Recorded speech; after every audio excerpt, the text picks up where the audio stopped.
Bonsoir à tout le monde. Je souhaiterais tout d'abord, en tant que président de l'association L'Union albanaise Bachim Support, vous remercier tous autant que vous êtes, de vous être déplacés pour le MAT.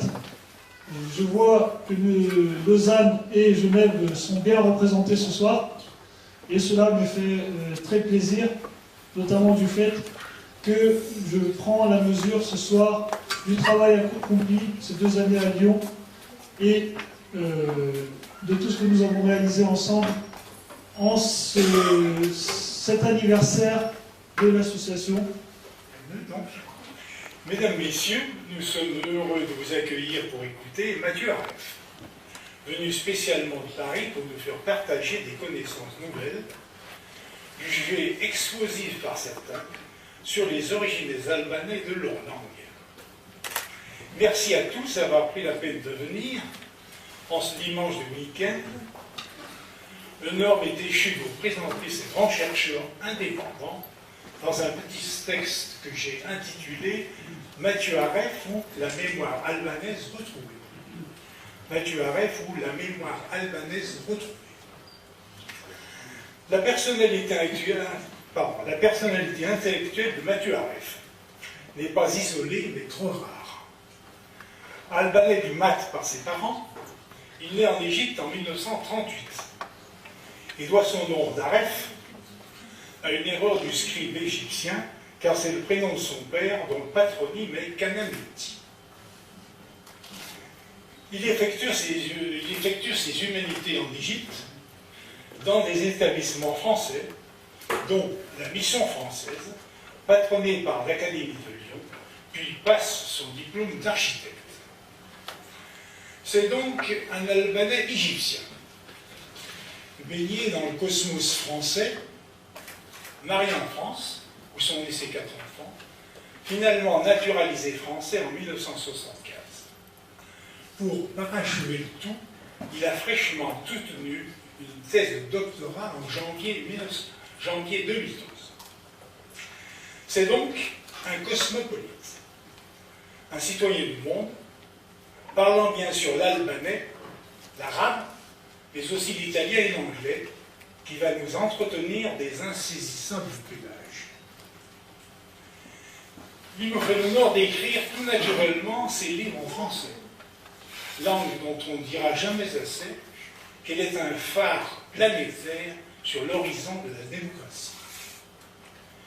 C'est ainsi que Mathieu Aref, pourvu du profil idéal, s'est investi de la mission scientifique de reconstruire une mémoire, celle d'un peuple tout entier, à travers sa langue. Restituer leurs origines, si lointaines qu'elles se perdent dans la nuit des temps. Restituer une antériorité de langage et de civilisation. Sur la plupart des langues européennes, continue de stupéfier. Aussi, n'est-il pas étonnant qu'après plus de 150 ans, il reprenne le flambeau généreux de la Renaissance albanaise, Rilinja, connue par la Ligue de Prizren dans les années 1870 et à laquelle participa son grand-père. Les frères Frachini, historiens, linguistes, polyglottes, poètes et révolutionnaires en sont les symboles. Leur but était alors de restaurer et d'imposer la mémoire albanaise face à ses détracteurs grecs, turcs et serbes et à l'ignorance occidentale.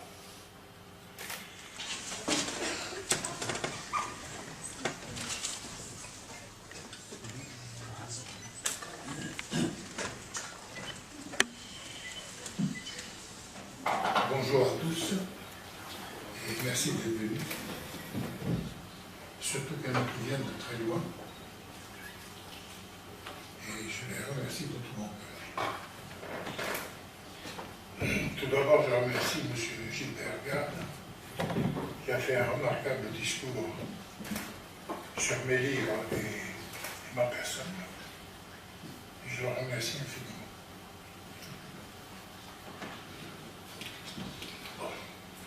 Maintenant, le but de ma thèse, ça a été de confirmer officiellement la publication de mes 2 livres. Et en voici donc les motivations qui m'ont poussé à soutenir une telle thèse. Pourquoi avoir effectué des études et recherches sur les pélages et avoir sollicité une thèse en doctorat? Pendant plus de 40 ans, je me suis intéressé à ces antiques pélages. Le déclic m'est apparu à partir de 1961, après avoir lu, relu, étudié et analysé les 2 livres de Zacharie Mayani. Il a écrit 2 livres, Les Étrusques commencent à parler, édité en 1961, et Fin du mystère étrusque, édité en 1970. D'aucuns, à cette époque, ont considéré ces 2 ouvrages comme des écrits iconoclastes, contraires au communément admis, et l'auteur a été pris pour un farfelu. Pourtant, ces ouvrages, sortant des sentiers battus, ont suscité en moi un vif intérêt en raison des nombreuses analyses pertinentes, voire des arguments probants avancés par Mayani. Ce dernier exerça en tant que professeur en archéologie orientale. Pour lui, les Étrusques sont issus de la même famille ethno-linguistique que les Pélages d'Irène, ayant habité l'Asie mineure, l'Égée et le continent européen. Cette vision de l'histoire préhellénique rejoint la tradition des auteurs grecs des époques archaïques et classiques, c'est-à-dire du 6e au 3e siècle avant Jésus. Dans une telle thèse, fallait-il être prudent et éviter d'aborder franchement des aspects sensibles, controversés, polémiques, voire litigieux, au risque de trahir sa pensée, de sombrer dans une sorte de subjectivité latente ou de complaisance servile?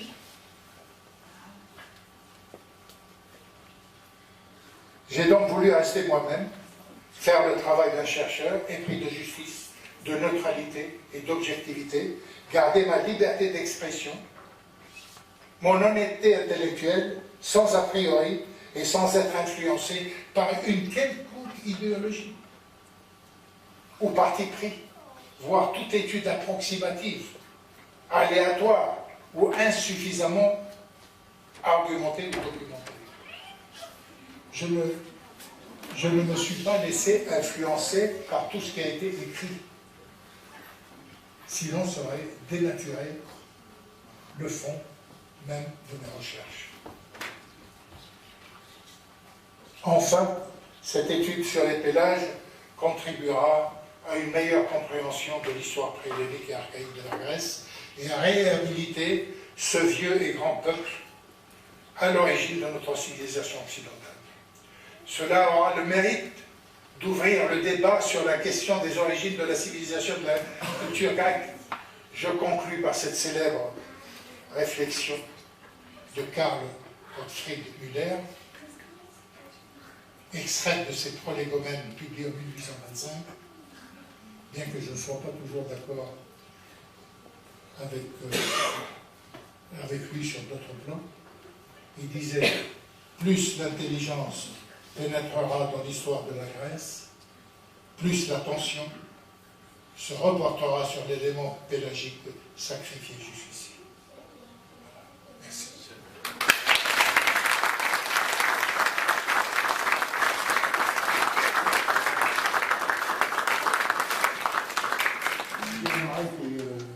Pouvez-vous nous donner une éclaircie sur le peuple basque et le peuple albanais, c'est-à-dire donc les relations qu'il y a entre les deux?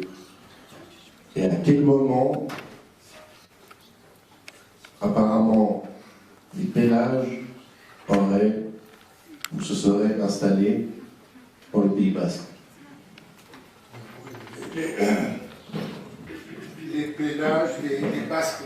Non, il faut simplement comprendre que quand un peuple émigre, il trimballe avec lui des légendes, une langue, des traditions. Il les trimballe avec lui. La langue, petit à petit, il confectionne une autre langue. Sa langue dégénère. Au départ, elle était pélagique, petit à petit, bon, bah, ça a dégénéré parce qu'il ne vit pas dans son milieu réel. Les Basques ont des traditions de la polyphonie, comme en Albanie. Les seuls peuples qui ont de la polyphonie en Europe, c'est 3 peuples, et les 3 peuples sont plutôt tous. Ce sont les Basques, les Albanais et les Corses.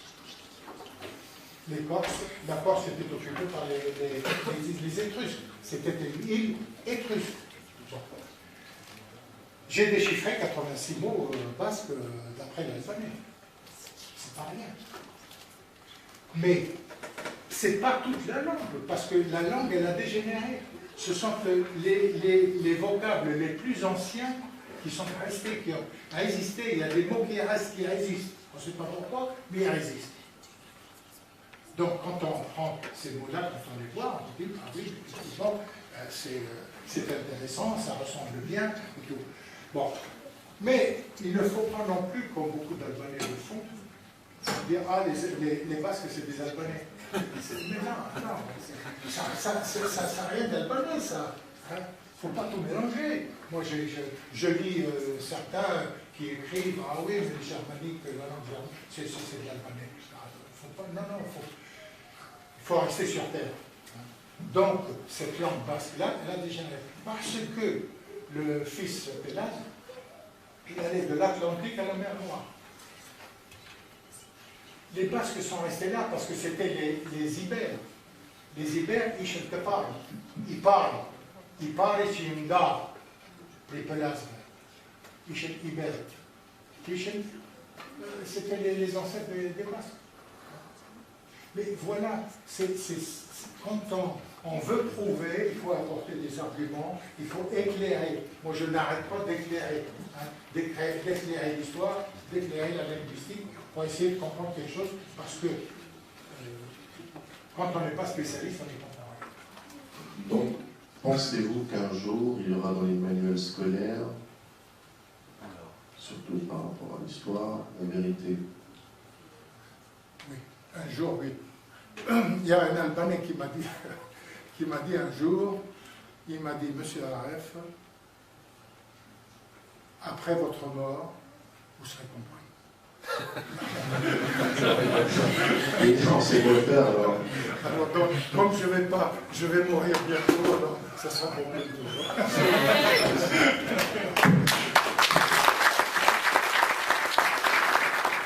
Monsieur Di Leonardo, donc le consul de la République d'Albanie, en concertation avec l'État Litchka et l'association d'Union albanaise Bashkim Shetor, nous avons décidé, au nom de la communauté albanaise de Lyon, de remettre une reconnaissance à Mathieu Aref pour son travail scientifique dans l'éclaircissement de l'histoire des Pélasques, de la Grèce et des Albanais. Et en tant qu'association, nous avons aussi décidé que Mathieu Aref méritait les titres de membre honorifique de l'association d'Union albanaise Bashkim Shetor.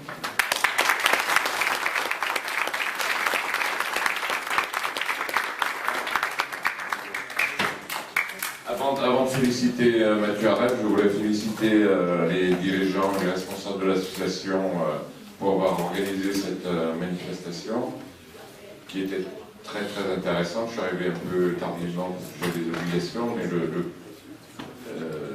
j'ai appris énormément et vous m'avez donné envie d'apprendre encore plus sur ces travaux qui ont été décernés, reconnus par la Sorbonne en ce début d'année. Je vous félicite et à ce titre, donc, je vous remets le prix Sami Fracheri qui a institué l'association L'Unité albanaise depuis maintenant 2 ans. Donc, toutes nos félicitations et encore bravo.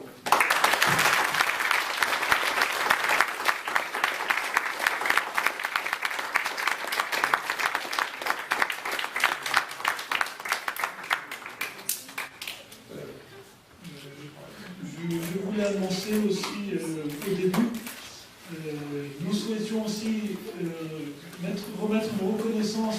Monsieur Gilbert Gard, historien d'art du CNRS, qui a beaucoup fait pour l'Albanie, qui fait aujourd'hui encore beaucoup pour l'Albanie et le Kosovo et les Albanais en général, puisqu'il est en train actuellement d'écrire un livre sur le patrimoine culturel du Kosovo. Nous y contribuons autant que nous pouvons avec Gilbert. Et bon, pas de titre de membre honorifique, puisque Gilbert Gard, comme vous le savez, est le directeur de la culture de l'association. Donc bon, ce n'est pas par connaissance, mais c'est vraiment pour récompenser le travail de toute une vie. C'est un historien, un chercheur qui, comme me l'ont dit beaucoup d'amis doctorants, puisque j'en ai connu beaucoup, c'est quelqu'un qui n'a pas eu ses doctorats pour rien, puisqu'il est aussi docteur en lettres et en histoire de l'art. Donc, bien nous rejoindre, Gilbert.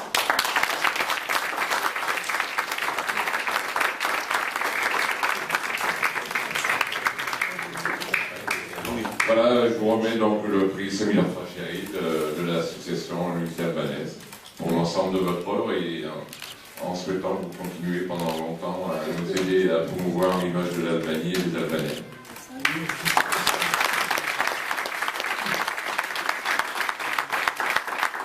Je suis très sensible au fait que ça soit le prix Samir Fracheri, parce que j'ai une référence particulière, c'est Paul Fracheri.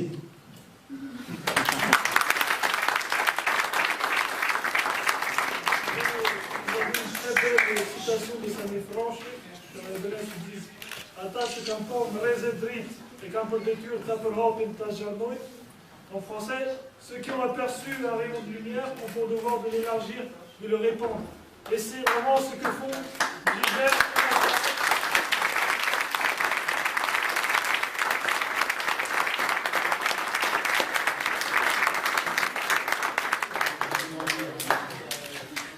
Un mot.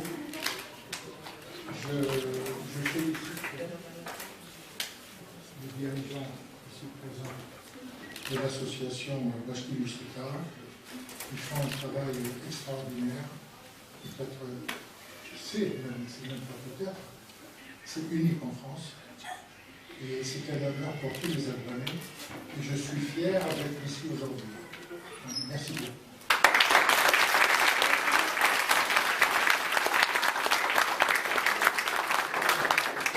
Je souhaiterais pressentir un mot pour M.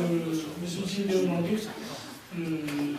Le consul honoraire de la République d'Albanie a beaucoup fait depuis 2 ans maintenant à Lyon pour dynamiser l'activité. Donc, mis à part l'association Bashki Mishtikar, il y a aussi beaucoup d'activités de la part de l'ambassade d'Albanie et notamment de M. Gilles Leonardo qui a organisé le festival, qui a participé à l'organisation du festival Printemps d'Europe à Lyon. Leonardo,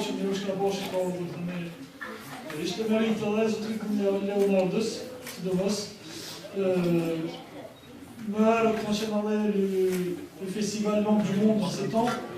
Et alors, il se tient encore cette année, le lieu avec l'association ici. Et je voulais que vous applaudissiez très fort M. Gilles Leonardo, qui est.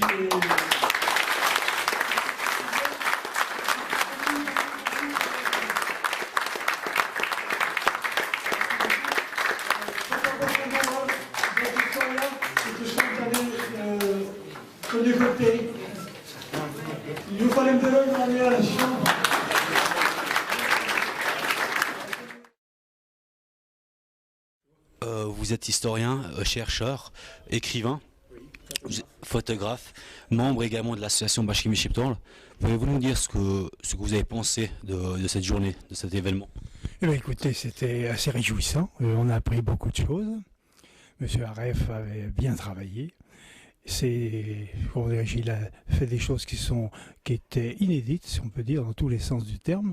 Donc c'était une bonne occasion de se renseigner, d'apprendre des choses sur l'Albanie, du côté à la fois littéraire, du côté linguistique et surtout du côté politique aussi. Monsieur Denis Di Leonardo, vous êtes consul honoraire d'Albanie à Lyon. Que pouvez-vous nous dire sur cette conférence d'aujourd'hui? Je suis d'abord très satisfait que l'association l'unité albanaise et organiser une telle manifestation. Le but est de promouvoir pour moi la culture albanaise et l'origine de cette culture. Je suis très satisfait de voir qu'il y avait plus d'une centaine de personnes un dimanche après-midi pour une conférence très érudite sur un sujet quand même très particulier. Et je félicite tout le monde pour cette manifestation. En tant que consul honoraire, quelle est l'image que vous avez des liens entre la communauté albanaise de Lyon et le reste de la communauté et le fait de justement tenter de partager cette culture? C'est justement l'une de mes fonctions principales, c'est essayer de promouvoir la culture albanaise au sein de la culture lyonnaise en général et française en partie plus également. Donc mon but, c'est de faire en sorte que tout ce qui est fait par les Albanais, que ce soit dans la littérature, le théâtre, comme la semaine dernière avec la pièce qui était donnée à Lyon, ou la danse, etc., c'est de créer des événements par lesquels on fait connaître cette culture.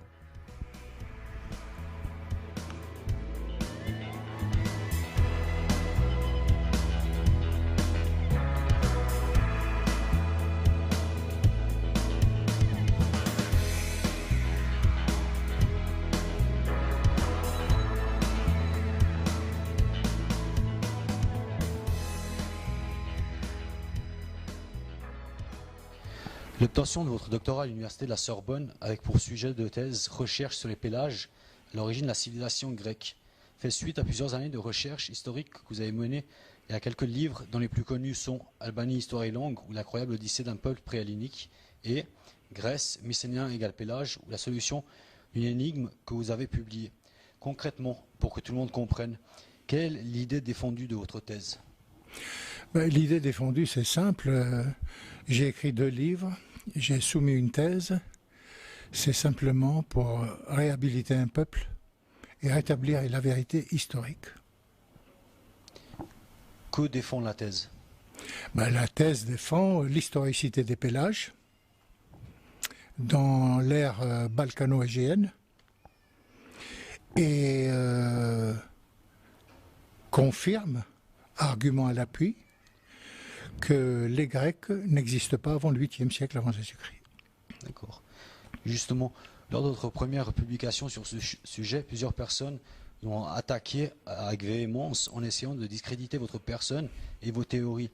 La science serait-elle devenue une religion à laquelle il faut croire sans jamais se poser des questions sur le communément admis, au risque de se faire brûler au bûcher? Et puis, je poursuis ma question, y a-t-il eu des personnes qui auraient tenté de vous bloquer dans vos travaux? Non, jamais. Non.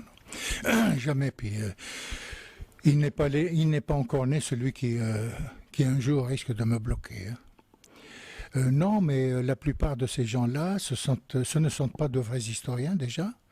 Quant aux universitaires, s'ils ne sont pas d'accord avec ma thèse, je n'attends d'eux que de m'apporter la preuve du contraire. C'est tout. C'est simple. Quel est le lien que vous faites entre les Pélages, les Illyriens et les Albanais par la suite? De toute façon, le nom des Pélages est un nom générique qui englobe pas seulement les Illyriens, mais les Thraces, les Phrygiens, les Troyens, les Dardaniens, les Gètes, les Daces. Le manque de sources épigraphiques prenant des Pélages ou alors même des Illyriens rend souvent difficile les recherches sur le sujet. Quelles sont alors les sources ou les moyens que vous avez eu à disposition pour démontrer scientifiquement la pertinence de votre thèse? C'est ce que j'ai dit dans mon discours tout à l'heure. Donc mes sources sont variées et elles reposent surtout sur les affirmations des auteurs antiques grecs. La civilisation des Pélages avait donc une langue, une culture et des traditions qui leur étaient propres. Possédait-il un alphabet et en reste-t-il des traces? Ah oui, justement. Depuis toujours, on a considéré l'alphabet grec comme un alphabet phénicien. Hérodote dit que c'est Cadmos qui l'a fait entrer en Grèce. Mais Diodore de Sicile dit que l'alphabet était pélagique. Et ce sont les Phéniciens qui l'ont pris au pélage pour l'introduire ensuite en Grèce. Avant-dernière question. Quelle est la part du vieux fonds pélagique et de sa lexicologie dans la langue albanaise d'aujourd'hui? Ah ben, y a beaucoup de mots anciens qu'on retrouve surtout dans le dialecte du Nord. Ce sont... comment? Du geg. Du geg, absolument, oui, oui. Et d'ailleurs, le geg ressemble curieusement à l'Ionien. Hérodote disait que les Ioniens étaient des Pélages avant de devenir des Grecs. Pour conclure, quel est votre sentiment général de cette journée, de l'attention qui vous a été accordée? C'est fantastique, hein, parce que c'est l'une des premières fois où j'ai une assemblée aussi nombreuse d'Albanais, non seulement de Lyon, mais qui viennent de Suisse ou d'ailleurs. Et puis c'est grâce quand même à l'association Bashkim et Shtiptar qui a fait un travail remarquable. C'est super bon. Je vous remercie beaucoup. Je vous en prie. Merci. En tout cas, je remercie tout le monde d'être venu, surtout ceux qui viennent de loin, parce que quand même, il y en a qui ont fait de la route. Fallait venir là-dessus.